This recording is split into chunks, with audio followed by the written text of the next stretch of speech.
938 live with Paul Ho. Paul is the CEO of iCompareLoan.com, talking about the state of play in the property market these days.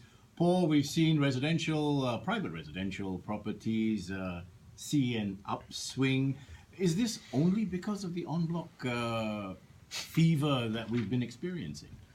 I think the currently the upswing actually my prediction when I wrote about this in 2014 Right. was the prediction was in a bottoming out in second or third quarter of 2018. Indeed.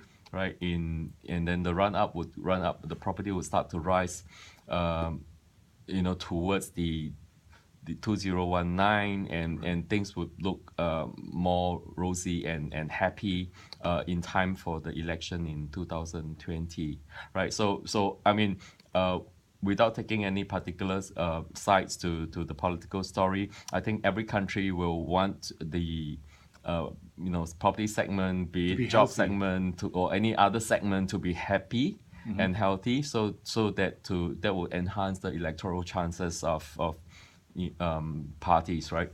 So Singapore is no different, and some of the cycle tends to coincide with that too, right? So we see that the oversupply is gradually being absorbed, right?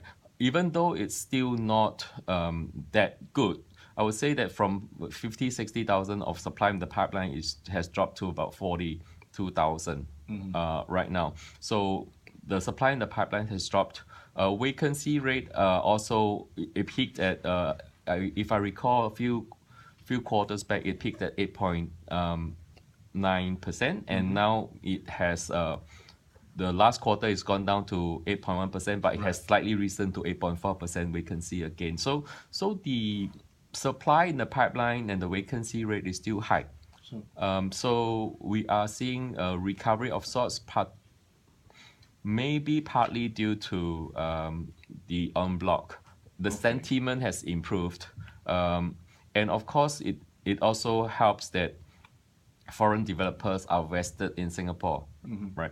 I mean, if we are continuing to become a global city like we aim to be, to hit a population of 7 million, 10 million, to make us one of the global cities, which we believe we are capable of doing that. We're capable of fitting all these people in. Obviously, there will be some MRT and transport issues. Had to bring that up, did you? No, I'm sorry about that. Yeah. So it's like growing pains, right? Sure. Yeah. So those are issues that are bound to occur. But when we try to make ourselves to become a metropolis, a global city, we need to probably hit the 8 million, 10 million mark to be of global significance. So when we hit that, we will see not only because of the pushing up of prices, but of course also foreign developers like China developers, or potentially in the future Indian developers. I mean, we haven't seen them much, or if at all yet, and even Australian developers and so on coming into Singapore. And some of these developers are listed in their home markets. Right. So when they go out to the world, they said, "Oh, we are in China. We have an iconic project in London, New York. Guess what? Singapore, right?" So sometimes when they bid for this kind of projects, they don't mind to bid very high. They don't mind, and they want that plot of land. It doesn't matter if they lose money, or it doesn't matter if they lose a little bit of money from doing some of those things.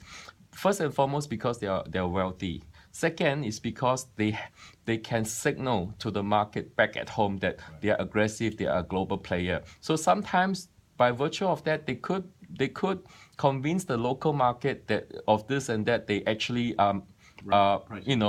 the price of the shares go up, right? So in the moments that we have left, good time to buy or sell? Yes or no?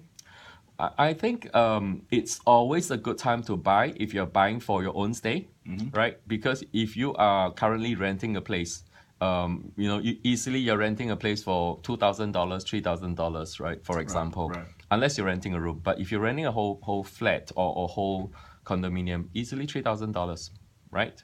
Might as well use that to service a loan. Yeah, exactly. So if you have a $1 million loan of at paying about 2% interest, that's about $2,000, about $1,000 interest cost a month, right?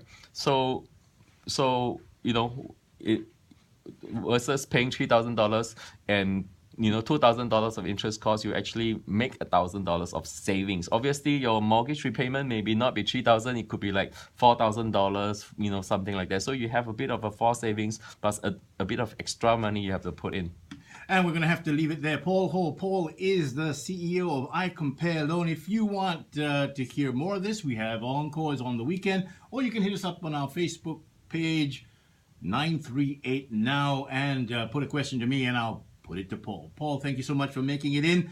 Time for markets on 938 Live. Thank you, and we have Lee Kien Soon. Kien Soon is the CEO of